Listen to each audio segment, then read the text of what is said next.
मेरे दोस्तों, मैं आपको कुछ बताना चाहता हूँ। यशायाह नबी खुदा की हैकल में था जब इन्हें खुदा की तरफ से एक अजीम मुकाशफा मिला और ऐलान किया गया।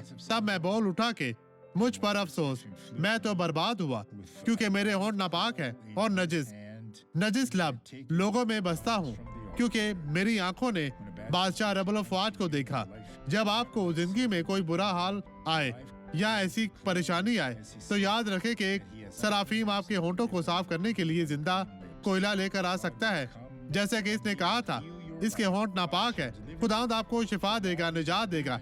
ईमान रखें कि खुदावंद यीशु नासरी आपके साथ है। अब इस गवाही को देखें और मैं दुआ करने वापस आऊंगा। ईमान रखें। मैं अच्छी तरह सुन नहीं सकती थी। मैं सुनने के लिए आला का इस्तेमाल करती थी, क्योंकि मैं अच्छी तरह से सुन नहीं सकती थी। ये परेशानी की बात थी, कुछ भी समझ नहीं आप सकती मुझे थी। समझ सकती हैं? अब मैं बिल्कुल समझ सकती हूँ। तो अब लोगों की तरफ देखें। बहन, आप किस शहर में पैदा हुई? होरुता आपके बाप का नाम क्या है? अलुइजू आपने कहाँ तक पढ़ा है? हाई स्कूल आपके कितने बच्चे हैं? 2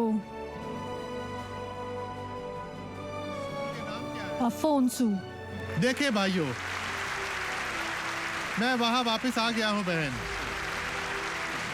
हमारा खुदा शानदार है बहन। बाप, मैं आपसे दुआ मांगता हूं। वो शख्स जो मेरे साथ दुआ में शामिल है, जिसे तेरी मदद की जरूरत है, अब इन तमाम लोगों को बरकत दे। इन्हें छू पाक साफ और मसा कर, इन्हें हर तरह की मुश्किल परेशानी से निजात दे।